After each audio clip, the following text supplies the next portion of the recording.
سمعتوا بقى القرمشة ولا سمعكم كمان شوية؟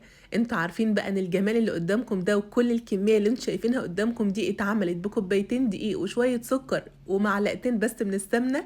ايوه والله، هما شوية سكر وشوية دقيق ومعلقتين سمنة. يلا بينا بقى نشوف الجمال ده هنحضره ازاي. في الاول كده هنجيب ووك ونحط فيه كوبايتين سكر، عليهم كوبايتين مية، عليهم عصرة نص ليمونة ومعلقة فانيليا صغيرة او ظرفين من الفانيليا، وهنقلبهم كويس وهنرفعهم على النار بالظبط 7 دقايق من وقت الغليان. احنا عايزين الشربات بتاعنا تقيل وبارد. هنحضر بقى العجينة بتاعتنا اللي مفيش اسهل ولا ابسط منها.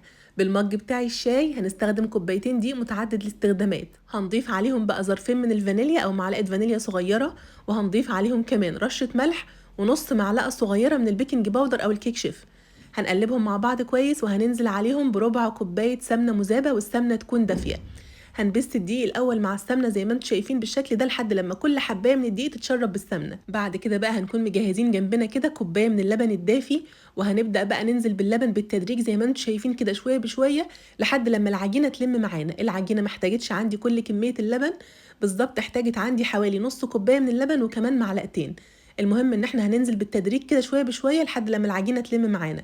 هنعجن بقى العجينه بتاعتنا متواصل كده حوالي 5 دقايق، وهناخدها نريحها بالظبط كده ربع ساعه قبل ما نشتغل فيها. هنكون بقى مجهزين عندنا بالظبط كده حوالي نص كوبايه من النشا، وفي الاول بقى كده هنرش الرخامه بتاعتنا بشويه نشا كويسين زي ما انتم شايفين بالشكل ده.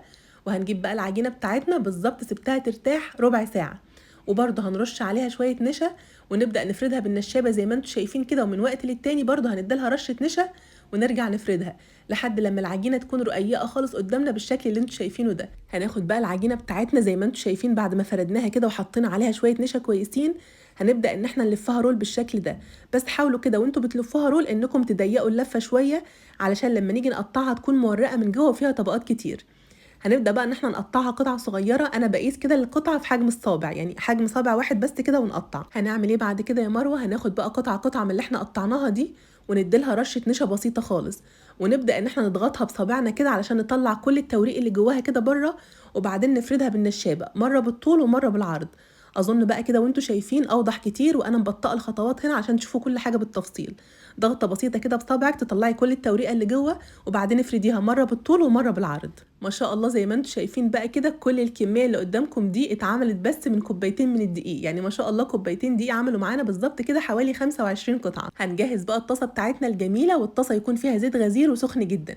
هننزل كده بحوالي 4-5 قطع، مش هنحط كميه كبيره في قلب الطاسه، ونبدا بقى ان احنا نهز عليهم الطاسه بالشكل ده. هتلاقي بقى ان كل قطعه كده بدات تتنفخ وتورق قدامك زي ما انت شايفه بالشكل ده. هتجيبي بقى معلقه وتبداي تغطيهم بالزيت، كل ما حطيتي عليهم زيت هتلاقي ان العجينه بتورق كده وبتعمل طبقات كتيره. ودي يا جماعه اهم خطوه في الموضوع كله، طول ما هي في الزيت انت ماسكه معلقه وبتغطيها بالزيت لحد لما تلاقيها ورقت معاكي بالشكل ده. وطبعا اول لما بتاخد لون ذهبي من ناحيه بنقلبها على الناحيه التانية، وطبعا ما بتاخدش وقت طويل خالص في الطاسه، بالظبط كلها على بعضها كده حوالي 3 دقايق. طبعا بقى كده هنطلعهم على مصفى علشان يصفوا اي زيت زياده موجود فيهم. وزي ما اتفقنا كده احنا هنستخدم الشربات تقيل وبارد.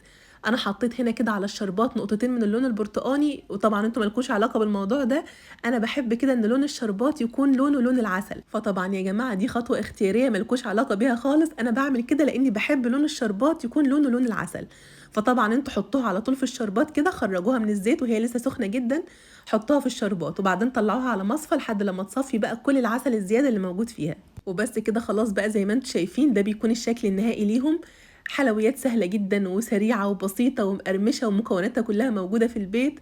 وانا عايزة اقول لكم يا جماعة انا مش مسؤولة لو قمتوا تعملوها ضعفوا المقادير دي لانها هتخلص وانتوا بتحمروها. انا حرفيا يعني مش قادرة اقول لكم انا اكلت منها قد ايه وانا بحمرها بجد بجد. يعني انا كان نفسي اصور لكم كل الكمية بس ما قدرتش اقاوم من جمالها، كنت عمالة اكل واحدة ورا واحدة كده لحد لما خلصتها كلها. وبس كده خلاص خلصنا والفيديو بتاعنا خلص، يا رب يكون عجبكم واشوفكم على خير بقى في الفيديو اللي جاي. مع السلامة.